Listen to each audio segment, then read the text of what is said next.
పాత్రికేయులకు నమస్కారం. నిన్న పార్లమెంటులో ఈ దేశాన్ని కబలించాలని చూసినటువంటి బీజేపీ కుట్రలను ఛేదించడంలో, బీజేపీ కుట్రలని నిలువరించడంలో ఇండియా కూటమి ఒక గొప్ప విజయాన్ని సాధించిందని చెప్పేసి ఈ సందర్భంగా నేను గుర్తు చేస్తా ఉన్నా. భారతదేశంలో బీజేపీ చేస్తున్న కుటిల రాజకీయాల్ని ఇండియా కూటమిలో ఉన్నటువంటి రాజకీయ పార్టీలన్నిటి ఏకతాటిపైకి తీసుకొచ్చి బీజేపీ కుట్రల్ని ఓడించడంలో రాహుల్ గాంధీ తన నాయకత్వ ప్రతిమను మరొకసారి చాటి చెప్పిండని చెప్పేసి ఈ సందర్భంగా నేను గుర్తు చేస్తా ఉన్నా. గౌరవనీయులు ముఖ్యమంత్రి రేవంత్ రెడ్డి గారు ముందు నుంచే డీలిమిటేషన్ అనేటువంటిది మహిళా బిల్లుతో లింక్ చేయొద్దు, డీలిమిటేషన్ ప్రక్రియ అనేటువంటిది దక్షిణాది రాష్ట్రాలకు తీవ్ర అన్యాయం జరుగుతూ ఉంది, ఈ బిల్లును గాక దక్షిణాది రాష్ట్రాలకు చిన్న రాష్ట్రాలకు అన్యాయం జరిగే బిల్లుని తీసుకొస్తే దక్షిణాది రాష్ట్రాలను చిన్న రాష్ట్రాలని ఐక్యం చేసి ఈ బిల్లును నిలువరిస్తాం, అడ్డుకుంటాం, ఆపుతామని చెప్పేసి ఒక విజన్తో మా ముఖ్యమంత్రి గారు రేవంత్ రెడ్డి అన్న ప్రకటించడం జరిగింది. ఆ ప్రకారంగానే ఈరోజు దక్షిణాది రాష్ట్రాలకు ఒక బలమైన వాయిస్ వినిపించి బలమైన వాయిస్గా తెలంగాణ రాష్ట్ర ముఖ్యమంత్రిగా మారింది. తెలంగాణ రాష్ట్ర ముఖ్యమంత్రి రేవంత్ రెడ్డి గారు డీలిమిటేషన్ ప్రక్రియ అనేటువంటిది జనాభా ప్రాతిపదికన తీసుకుంటే, జనాభా ప్రాతిపదికనే జరిగితే దక్షిణాది రాష్ట్రాలకు తీవ్రమైనటువంటి అన్యాయం జరుగుద్ది. దీన్ని ఆపటానికి, దీన్ని నిలువరించడానికి దక్షిణాది రాష్ట్రాలకు సంబంధించినటువంటి అన్ని రాజకీయ పార్టీలు ఐక్యం కావాలని చెప్పేసి అన్ని రాష్ట్రాల ముఖ్యమంత్రులకు, ఆయా రాజకీయ పార్టీలకు కూడా ఉత్తరాలు రాయటం జరిగింది. ముఖ్యమంత్రి గారి వాయిస్, ముఖ్యమంత్రి గారి వాదన నమ్మిన విశ్వసించిన దక్షిణాది రాష్ట్రాల రాజకీయ పార్టీలు ఇండియా కూటమి మా రాహుల్ గాంధీ గారి నాయకత్వంలో నిన్న పార్లమెంటులో బీజేపీ యొక్క ద్వంద్వ నీతిని, ద్వంద్వ వైఖరిని ఎండగట్టిండ్రు, తూర్పారబట్టిండ్రు, బీజేపీకి బుద్ధి చెప్పారు. బహుశా భారతదేశంలో మోడీకి స్టార్ట్ అయినటువంటి కౌంట్ డౌన్గా మేము భావిస్తూ ఉన్నాం. మోడీ తీసుకొస్తున్న అక్రమ మార్గంలో, మోడీ ఒక దుర్మార్గమైన ఆలోచనతో, ఒక రాజకీయ కుట్రతో భారతదేశాన్ని ఉత్తరాది రాష్ట్రాలు కబలించాలి, దక్షిణాది రాష్ట్రాలని, చిన్న రాష్ట్రాలని బానిసత్వంలోకి నెట్టాలనేటువంటి ఒక దుర్మార్గమైనటువంటి ఆలోచనకు తెరదించిర్రు, తెరపడ్డది.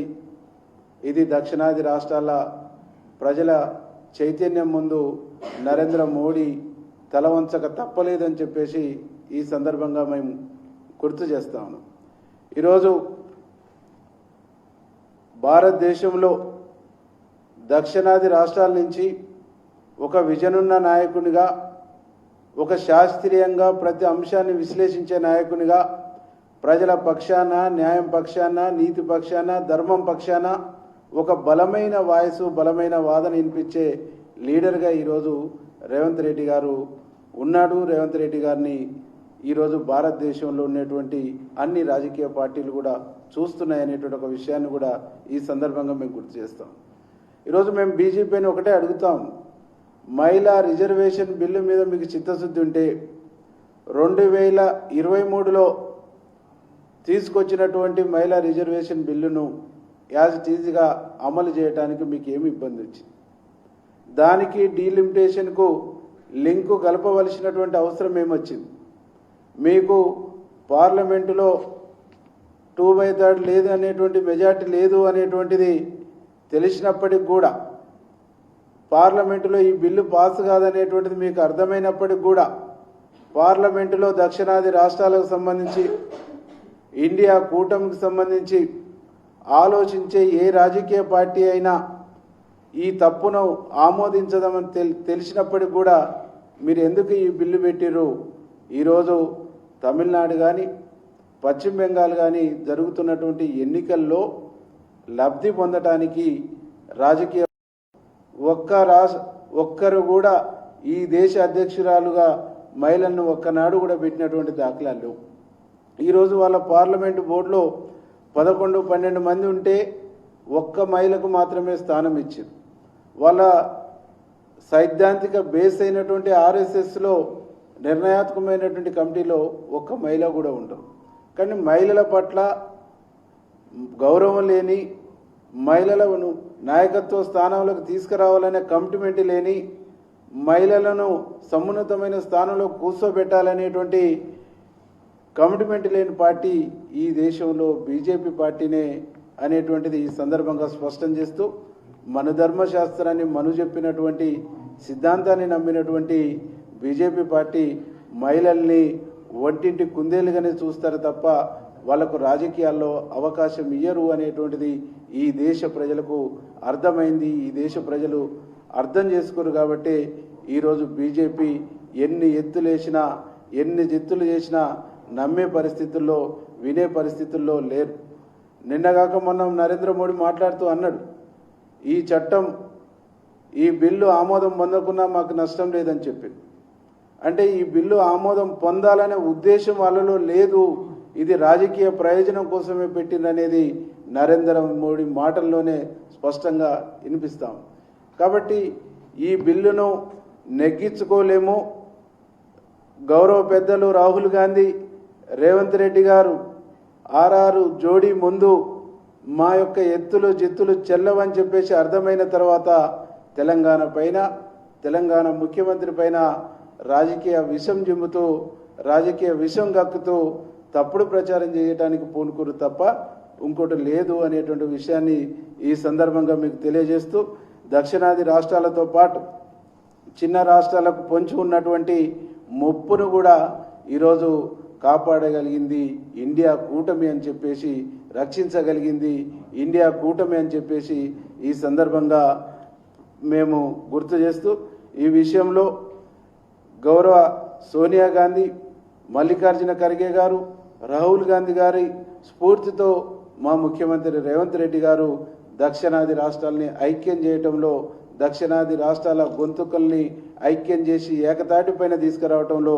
తను చేసినటువంటి కృషి, తను చేసినటువంటి ప్రయత్నానికి యావత్ దక్షిణాది రాష్ట్రాల ప్రజల తరపున, తెలంగాణ రాష్ట్ర ప్రజల తరపున మనస్ఫూర్తిగా ధన్యవాదాలు, అభినందనలు తెలియజేస్తూ, ఈ దేశానికి ఒక దిక్సూచిగా, ఒక రోల్ మోడల్గా ఒక వాయిస్ ఉన్న, ఒక శక్తి ఉన్న, ఒక విజన్ ఉన్న నేతగా రేవంత్ రెడ్డి గారు ఉన్నారనేటువంటి విషయాన్ని తెలియజేస్తూ, బీజేపీ పార్టీకి పతనం మొదలైంది. పార్లమెంట్ ఎన్నికల్లో ముందు 2024లో గౌరవ ముఖ్యమంత్రి రేవంత్ రెడ్డి గారు చాలా స్పష్టంగా చెప్పింది, సింగిల్ డిజిట్ మెజార్టీ భారతదేశంలో బీజేపీకి వస్తే భారతదేశంలో చిన్న రాష్ట్రాలకు కానీ, భారతదేశంలో వివిధ రాజకీయ పార్టీలకు కానీ మనుగడ లేకుండా చేస్తారు. భారతదేశంలో సింగిల్ మెజార్టీ బీజేపీకి రాని అని చెప్పిండు. ఆనాడు వాళ్ళకు మెజార్టీ రాకుండా నిలువరించడంలో మా ముఖ్యమంత్రి గారి యొక్క స్ట్రాటజీ పనిచేసింది. ఈరోజు ఈ బిల్లును ఆపుతాము, అడ్డుకుంటాము, దీంట్లో లోపాలని వివిధ రాజకీయ పార్టీలకు, ప్రజలకు, అన్ని రకాల మేధావులకు వివరించి దీన్ని నిలువరిస్తామన్నాడు, నిలువరించిండు. కాబట్టి ఈరోజు రేపు బీజేపీ పతనం కూడా రేవంత్ రెడ్డి గారి నాయకత్వంలోనే ఈ దేశంలో మొదలైంది. అది చర్మగీతం పాడేంత వరకు తన ప్రయత్నం కొనసాగుద్దని చెప్పేసి తెలియజేస్తాం.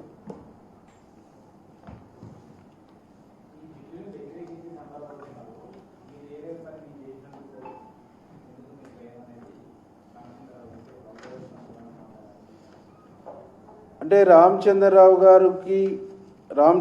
గారి పార్టీకి ఈ బిల్లు పట్ల మహిళలకు రిజర్వేషన్లు ఇచ్చే పట్ల చిత్తశుద్ధి నిజాయితీ లేదు.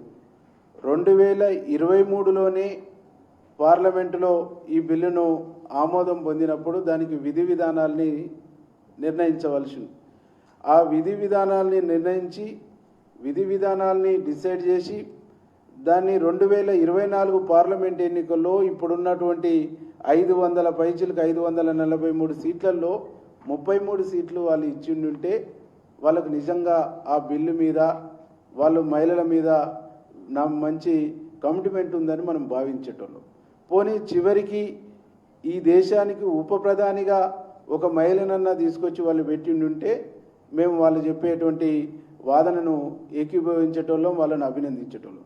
మా నాయకుడు రాహుల్ గాంధీ చాలా స్పష్టంగా చెప్పిండు, మీరు మహిళా రిజర్వేషన్ బిల్లును ఒక్కదాన్నే మీరు పార్లమెంటు ముందు పెట్టండి, అన్కండిషనల్గా ఇనానిమస్గా మేము ఈ బిల్లును ఆమోదిస్తాం. కానీ ఈ బిల్లును బూచి చూయించి డీలిమిటేషన్ తీసుకొచ్చి దీనికి లింక్ చేసి పెట్టడం ఏదైతే ఉందో ఇది మీకు నిజాయితీ లేని కుట్రపూరితంగా మోసపూరితంగా పెట్టినటువంటి బిల్లుగా మా నాయకుడు రాహుల్ గాంధీ గారు చాలా స్పష్టంగా పార్లమెంటు వేదికలనే చెప్పిండు. కానీ మా నాయకుడు చెప్పినటువంటి ఏ అంశాన్ని పరిగణనలోకి తీసుకోకుండా వాళ్ళు ఈ మహిళా రిజర్వేషన్ బిల్లు సాకుతోని డీలిమిటేషన్ని తీసుకొచ్చేసి ఇవాళ ప్రజల మీద దక్షిణాది రాష్ట్రాల మీద బలంగా రుద్దాలనేటువంటి ప్రయత్నం చేశారు. దీన్ని ఏ విధంగా సమర్థించుకుంటాడు రామచంద్రరావు గారు? ఇది ఏ విధంగా కరెక్ట్ అంటాడు? దక్షిణాది రాష్ట్రాల ప్రాతినిధ్యం లేకున్నా పర్వాలేదు, దక్షిణాది రాష్ట్రాలలో సీట్లు పెరగకున్నా పర్వాలేదు, జనాభా అనే ప్రాతిపదిక మీద 2-3 రాష్ట్రాలల్లో సీట్లు పెంచి ఆ 2-3 రాష్ట్రాలు దేశాన్ని కబలించాలనేటువంటి ఒక ఆలోచన బీజేపీ పార్టీ అధినాయకత్వానికి ఉంది. అదే వీళ్ళ వాదన అని చెప్తే స్పష్టంగా చెప్పాలి. ఈరోజు వాళ్ళకు నిజంగా మహిళల మీద చిత్తశుద్ధి ఉంటే గోత్ర అల్లర్లో వాళ్ళు చేసింది ఏంది? ఇలా మహిళల్ని పసిపిల్లల్ని ఊచకోత కోయలేదా? ఇవాళ మణిపూర్లో జరుగుతున్నటువంటిది ఏంది అంటే దేశంలో మహిళల పట్ల ఎంత చిత్తశుద్ధి ఉందనేటువంటిది మనం ఒక్కసారి మాట్లాడుకుంటే ఇవాళ గుజరాత్ నుంచి మొదలుకొని మణిపూర్ వరకు, పశ్చిమ బెంగాల్లో జరిగిన కొన్ని ఘటనల వరకు ఇవన్నీ చూస్తే మహిళల పట్ల, మహిళ మాన ప్రాణాల పట్ల వాళ్ళకున్న కమిట్మెంట్ ఏంది, వాళ్ళకున్న విలువలు ఏంటి అనేటువంటిది ఈ దేశానికి మొత్తం తెలుసు. కాబట్టి మహిళలు అనేటువంటి ఒక బూచితో రాజకీయ క్రీడకు తెరదించిరు తప్ప, ఓట్ బ్యాంకుకు తెరదించిరు తప్ప వాళ్ళు మహిళలకు రిజర్వేషన్ ఇవ్వాలనే చిత్తశుద్ధి కానీ కమిట్మెంట్ కానీ వాళ్ళకు లేదు.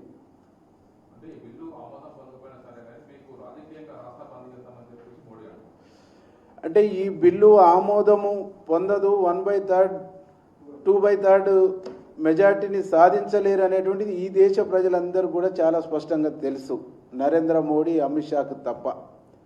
వీళ్ళు తీసుకొస్తున్నటువంటి ఈ బిల్లు ఈ రాష్ట్రాలలో మహిళలకు మాయ మాటలు చెప్పి, మహిళలను తప్పుడు మాటలు చెప్పి ఓట్లు దండుకుందామనే ఉద్దేశంతో తీసుకొచ్చారు తప్ప మా మీద చిత్తశుద్ధితోనో నిజాయితీతోనో మాకు నాయకత్వ స్థానానికి ఎదిగించడం కోసం తీసుకొచ్చిన బిల్లు కాదు అని చెప్పేసి ఆయా రాష్ట్రాల మహిళా సోదరిమణులందరూ కూడా స్పష్టంగా తెలుసు.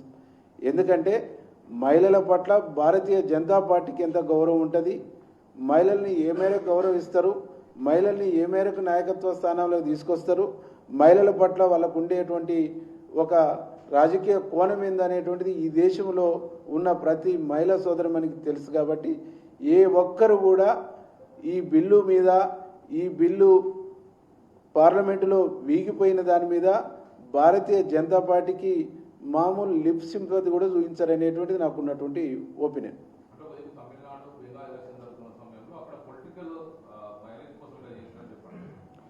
అంటే బీజేపీ ఈ బిల్లు వెనకాలనే ఒక ఓట్ బ్యాంకు రాజకీయంతో చేసింది తప్ప, పొలిటికల్ మైలేజీతో చేసింది తప్ప ఇంకొకటి లేదు.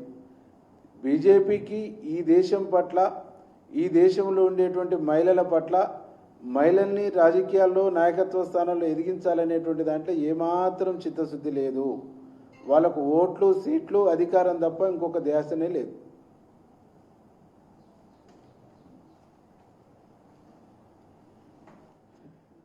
ఓకేనా?